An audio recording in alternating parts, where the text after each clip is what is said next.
Hi there, everybody. Welcome back to the Aroundtable. I'm Steven. This is Gio. back in the theaters, and we went to go see Blink twice.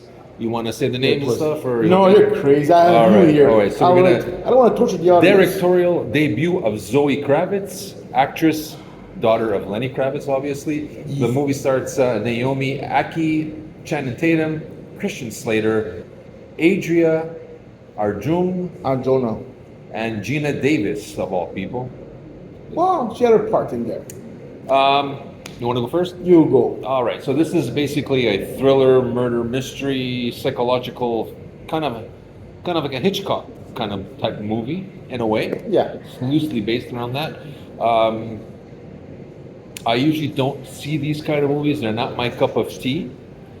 But for the most part, I thought the characters were engaging. Everybody does a really great job. I thought I was actually engaged with these characters, so I actually cared when things happened to them. I felt something for these guys, which is a great idea. I think sometimes some of the choices from Zoe Kravitz are a little not my choice. I wouldn't pick the way how she does some of the things. Overall, for a directorial debut, I'm gonna have to say it is a decent one. I was surprised. I didn't think. This is a very dark subject matter, something along the lines of Mr. Epstein. If you know those stories of what happened on the island, this is something along those lines. Yeah. So it's kind of reflecting real life, which makes it a little bit more scarier for me because it's something that has happened. So it does scare you in a sense of what could be, because it is possible that it could happen to you. It could happen to you, right? It's not like. Not to take anything away from Alien Romulus, but I know there's not going to be a face hugger hiding in the corner here, so I'm not as afraid as this. As your mind starts going like, wow, it could happen.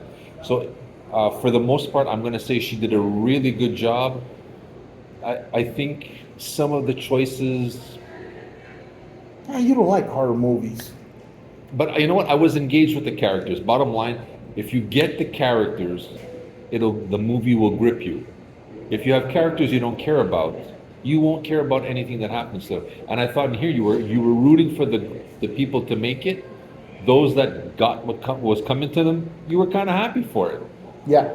It was nice to see Christian Slater get a media role.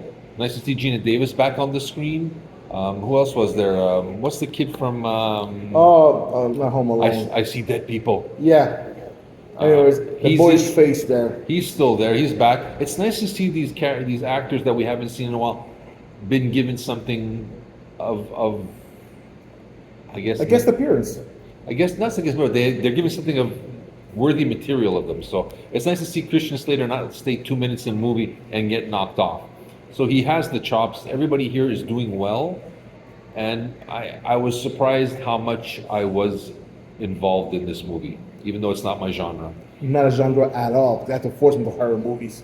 But that's my take on it. Okay, my turn? Yep. My turn. Okay, so this one here, Rotten Tomatoes is 79, and audience is 82. I'm into the 80ish late. I'm into between these two guys. I believe in them. It's very average Hitchcock, because in a sense, when the ending is not what I thought it would be. At a certain point, the girl goes there. Are you sure you do the right thing? That's it. I'm gonna stop there. Okay. And then how she decided it, I go, damn, that girl has guts and she's smart.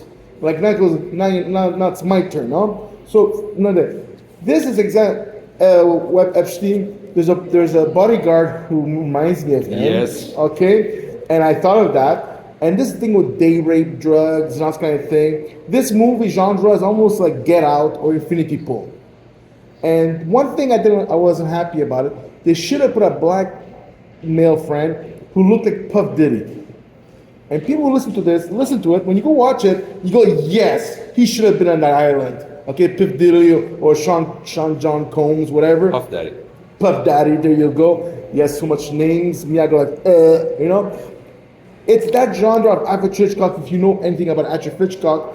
And it starts very slow, very patient and everything. And to me, it's like, my sense, like, I would like to be in between, like the beginning, they'll show something from the future.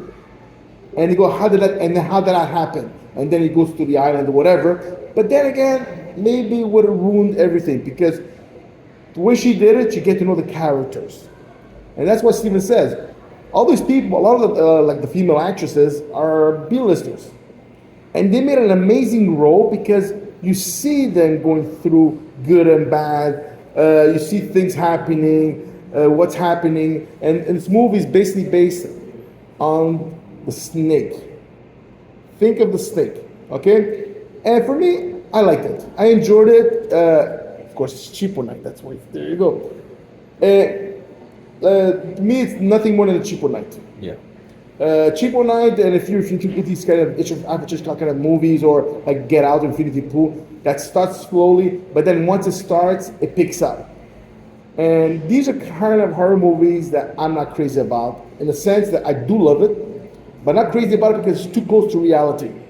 See, I go see, example, Halloween, Freddy Krueger, all this kind of thing, and they'll show the intestine ripped up, the legs apart, and they do all these kind of things, and I'm like, I giggle, okay?